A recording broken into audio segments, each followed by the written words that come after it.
Teman semua, pernahkah teman-teman mendengar atau membaca sebuah ketentuan memiliki pengalaman sesuai dengan subklasifikasi yang dipersyaratkan? Nah, saya kira teman-teman sudah sering mendengar ya kalau nilai paket pekerjaan konstruksinya itu di atas 15 miliar gitu ya.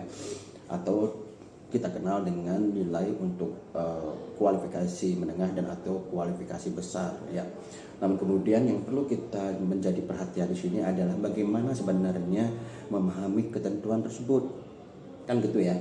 Karena ada beberapa teman-teman kita yang memahami itu pada saat peserta itu menyampaikan pengalaman, nama paket pekerjaannya harus sama atau nama SBU-nya harus sama.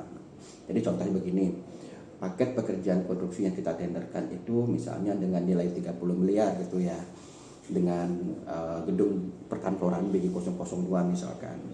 Jadi teman-teman ketika nama paketnya bukan gedung perkantoran maka tidak dihitung sebagai pengalaman KD gitu ya. Yang kedua ketika SBU-nya bukan BG002 pengalamannya maka tidak dihitung sebagai KD gitu ya. Padahal kalau kita telah lagi ya, uji lagi nih ketentuan tersebut jelas sekali menyatakan memiliki pengalaman sesuai dengan subklasi yang dipersyaratkan, bukan memiliki pengalaman sesuai nama paket tender yang dipersyaratkan atau bukan memiliki SBU sesuai yang dipersyaratkan. Nah, jadi yang perlu saya sampaikan pertama adalah ada pertanyaan juga nih, SBU dan subklasifikasi. Apakah ini dokumen yang sama atau berbeda? Kalau sama, apakah maknanya berbeda gitu ya? Jadi dapat disampaikan antara SBU dengan subklasifikasi itu nggak bisa dipisahkan, tetapi penerapannya beda. Setiap pelaku usaha jasa konstruksi wajib memiliki SBU, ya, sertifikat badan usaha. Tapi kemudian untuk ya mendetailkan kembali sesuai dengan kemampuan bidangnya, maka kenalah yang namanya subklasifikasi. Ada BG001 sampai BG09, ada BS001 sampai BS009 misalnya. Nah, inilah yang dimaksud dengan subklasifikasi yang ada di dalam SBU. Kan?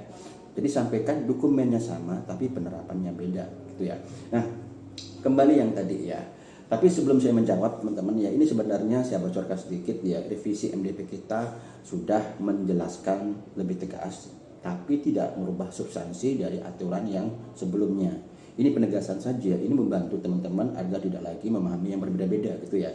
Nah, kita contohkan adalah paket kontrak konstruksi yang kita tenderkan adalah nilai 30 miliar. Misalnya pekerjaan adalah pekerjaan gedung perkantoran dengan BG002. Ada PTB menyampaikan pengalaman pekerjaan jalan sebesar 50 miliar misalnya. Nah, teman-teman kalau memahami itu namanya paket pekerjaan otomatis sudah tidak dihitung sebagai KD. Atau kemudian karena nama paket pekerjaan yang berbeda antara gedung dan jalan, pasti pengalaman persyaratan SBU beda lagi nih. Mungkin pengalaman jalan itu menggunakan BS001. Nah, dari sana saja sudah selesai ya kalau pemahaman teman-teman hanya sesempit itu gitu ya. Jadi yang benar begini teman-teman. Ketika misalnya nih PTB gitu ya, PTB menyampaikan pengalaman pekerjaan jalan dengan 50 miliar, maka yang perlu kita buktikan, yang kita perlu klarifikasi pada saat pembuktian kualifikasi, atau bisa saja di klarifikasi evaluasi kualifikasi belum masuk ke pembuktian kualifikasi, teman-teman minta penjelasan, ini pekerjaannya jalan, kenapa ditawarkan pekerjaan jalan? Nah, di situ bisa saja ya peserta akan menyampaikan bukti bahwa dia juga di dalam pekerjaan jalan itu ada subklasifikasi gedung perkantoran yang nilainya itu adalah 3 kali NPT. Nah, ini dibuktikan, diklarifikasi. Jangan sampai kita melihat pekerjaan di dalam RAB ya, atau kontrak peserta tersebut PTB itu hanya pekerjaan pengecatan, hanya pekerjaan mekanika, tapi kita melihat kalau ada pekerjaan strukturnya, pekerjaan fondasinya, arsitekturnya, atau setidaknya sesuai dengan subklasifikasi yang dipersyaratkan, yaitu yang dimaksud dengan ketentuan tadi. Atau lebih mudah lagi nih, ilustrasi ya. Ternyata PTB ini menggunakan pengalaman pekerjaan jalan. Nah, di dalam pengalaman tersebut si PTB adalah pelaku usaha atau penyedia yang melakukan subkon dengan PTA itu ya, misalnya PTA inilah yang mengendalikan paket pekerjaan jalan, tapi si PTB ini ikut subkonnya aja, tapi subkonnya adalah gedung. Nah, ini juga akan menjadi ilustrasi sederhana bahwa jangan melihat nama paketnya, jangan melihat nama SBU-nya, tapi kita melihat subklasifikasi yang dipersyaratkan ada tidak. Nah, sementara PTB tadi kan sudah gedung ya, pasti yang kita uji adalah berkaitan dengan lingkup pekerjaan gedung itu sendiri.